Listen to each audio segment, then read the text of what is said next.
దక్షిణ కాశీగా ప్రసిద్ధి చెందిన శ్రీకాళహస్తి క్షేత్రం బ్రహ్మోత్సవాలకు ముస్తాబవుతుంది. ఈ నెల 21 నుంచి మార్చి 6 వరకు బ్రహ్మోత్సవాలు వైభవంగా జరగనున్నాయి.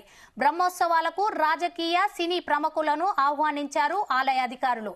దేవస్థానానికి పాలక మండలి లేకపోవడంతో 3 మంత్రులను నియమిస్తూ ప్రభుత్వం నిర్ణయం తీసుకుంది. శ్రీకాళహస్తి బ్రహ్మోత్సవాల ఏర్పాట్లపై మరిన్ని డీటెయిల్స్ మా ప్రతినిధి నరేష్ అందిస్తారు.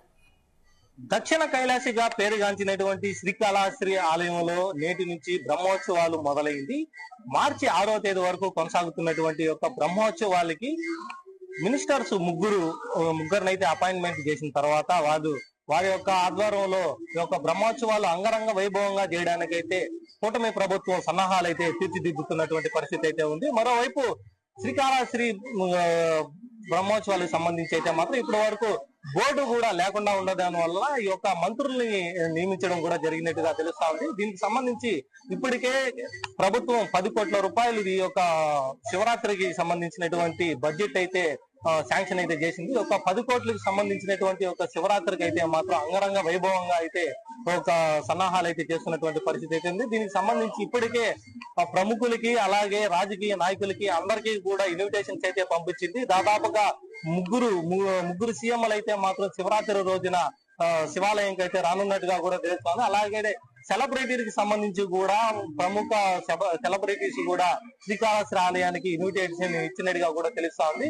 మొత్తానికి ఈ సంవత్సరం అయితే మాత్రం ఈ యొక్క పూల డెకరేషన్ సంబంధించి బెంగళూరు సంబంధించినటువంటి కాంట్రాక్టర్ కి అయితే ఇచ్చారు. ఈ సంవత్సరం మాత్రమే హైదరాబాద్ కు సంబంధించినటువంటి కాంట్రాక్టర్ కి అయితే ఇచ్చారు. మొత్తానికి శ్రీకాళహస్తి ఆలయాన్ని వైభవానికి తెలిపే విధంగా కూటమి ప్రభుత్వం అన్ని విధాలుగా సన్నాహాలు అయితే చేస్తుంది. ఇక రేపటి నుంచి మొదలయ్యేటువంటి ఈ యొక్క బ్రహ్మోత్సవాలు అంగరంగ వైభవంగా అయితే జరిగే విధంగా ఒక కూటమి సర్కార్ అయితే చేస్తుంది. స్థానికంగా ఉన్నటువంటి ఎమ్మెల్యే అలాగే ఈవోగా ఉన్నటువంటి అధికారులు కూడా శ్రీకాళహస్తి ఆలయాన్ని వైభవంగా తీర్చిదిద్ది వచ్చేటువంటి ప్రముఖులకి, స్థానికులకి, వచ్చేటువంటి భక్తులకు అందరికీ కూడా అన్ని సదుపాయాలు కలిగించాలి అనేసి చేస్తున్నారు. వైపు తిరుపతి ఘటనే కాదు, కుంభమేళ అలాగే న్యూఢిల్లీలో జరిగినటువంటి ఘటనలో పునరావృతం కాకుండా ఉండేందుకు 3 మినిస్టర్లు ఇన్ఛార్జ్ గానే అయితే నియమించారు శ్రీకాళహస్తికి అయితే మాత్రం.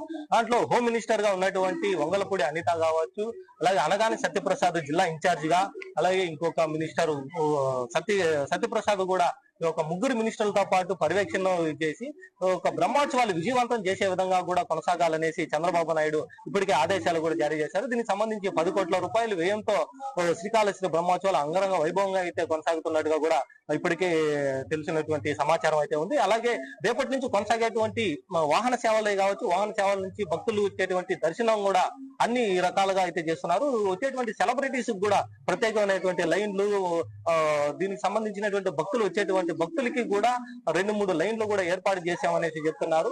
ఇటువంటి ఘటనలో మళ్ళీ పునరావృతం కాకుండా చూసేందుకు ఎన్డీఏ ప్రభుత్వం తీవ్ర స్థాయిలో అయితే పనిచేస్తున్నట్టుగా తెలుస్తుంది. కెమెరామెన్ చందుతో కలిసి నరేష్ డీటెయిల్ గురించి.